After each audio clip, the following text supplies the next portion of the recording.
ማክሮ ኢኮኖሚ ብለን ነበር። ሹማምንትና ባለሙያዎች እኒህን ሁለት ቃላት ሲናገሩ ሰምታችሁ ይሆናል። ምን ማለታቸው ይሆን? የያዝነው ርዕስ የኢትዮጵያ ኢኮኖሚ ወቅታዊ ብቃት ዳሰሳ ነውና ለዳሰሳው የሚጠቅም መንደርደሪያ መርሆችን እየነገርናችሁ ነው።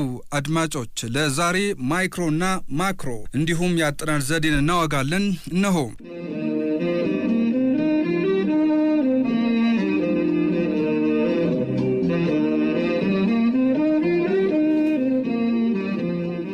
የምጣኔ ሀብት ሁለት ዘውጎች ማይክሮ እና ማክሮ የላቲን ቃል ናቸው።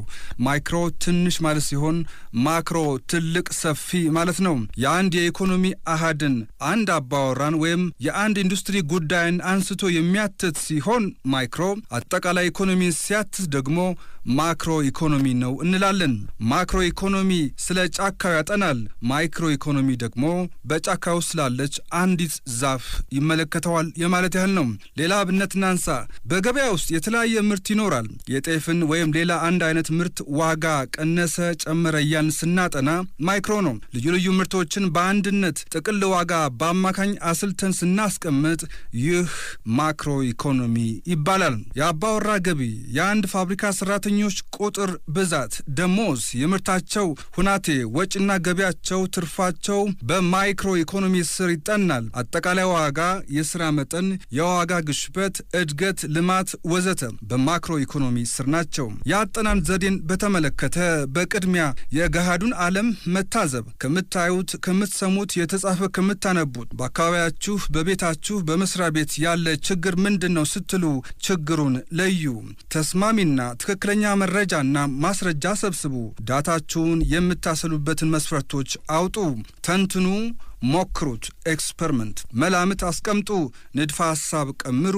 በመጨረሻ የፖሊሲ ሐሳብ ወይም መላ የምትሉትን ጻፉ፣ አስረዱ። ተቀባይነት ካገኘ ለተግባራዊነቱ ግፉበት። ከ13 ዓመት በፊት አዲስ አድማስ ጋዜጣ ላይ ያየሁትን ጽሑፍ ላስታውሳችሁ። ሴትየዋ መሃን ናቸው። ልጅ መውለድ ይፈልጋሉ።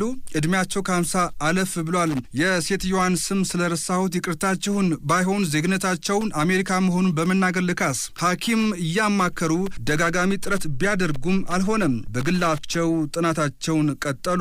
ከ700 በላይ የጥናት ወረቀቶችን መረመሩ። በኋላ ሐሳብ ቀምረው ሞከሩ። ልጅ ወለዱ። ፈልጉ፣ እሹ ታገኙማላችሁ ተብሎ ተጽፏል በታላቁ መጽሐፍ ላይ። አድማጮች በየቤታችን 5 የሕግ መጽሐፍ ያስፈልጉናል ባይነኝ። የመጀመሪያው ሕገ መንግሥት፣ ሁለተኛው ፍትሐብሔር፣ ሶስተኛው የወንጀለኛ መቅጫ ሕግ፣ አራተኛው የፍትሐብሔር ስነ ስርዓት ሕግ፣ አምስተኛው የወንጀለኛ መቅጫ ስነ ስርዓት ሕግ ናቸው። ሁሉንም በአንዴ ማሟላት ባይቻል እንኳን በየተራ ልታሳኩ ትችላላችሁ። ኢኮኖሚያችን በአብላጫው ማለት በሚቻል ደረጃ የሚወስድብን ጥቃቅን የሚመስሉ የሕግ ጉዳዮች መሆናቸውን አንዘንጋ።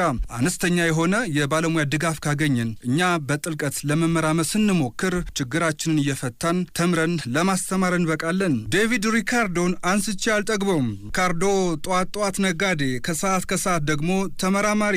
እሱ ከ18 ወር ኮሌጅ ቀመስ ትምህርት ውጪ ትምህርት ያልቀመሰ ሰው ግን በግሉ ተመራማሪና ባለጸጋ ነጋዴ ነበር። 15 ዓመት የፈጀበትን ፕሪንሲፕል ኦፍ ፖለቲካል ኢኮኖሚ ኤንድ ታክሴሽን መጽሐፉን በ1815 አሳትሟል። ካርል ማርክስ ዳስ ካፒታልን ሲጽፍ በጥልቀት ካጠናቸው ስራዎች አንዱ የሪካርዶ ነበር። ፈላስፋ ይሁን ተመራማሪ፣ ባለጸጋ ይሁን ሌላ ለመሆን ምርጫችን በእጃችን ነው። ለማናችንም ክፍት ነው። ዋናው ነገር መሻት፣ ተገቢውን ትጋት ማድረግ ነው። ብርታትና ትጋት ከጭንቅላት ይበልጣል ብለው ነበር ፕሮፌሰር ገቢሳ እጀታ።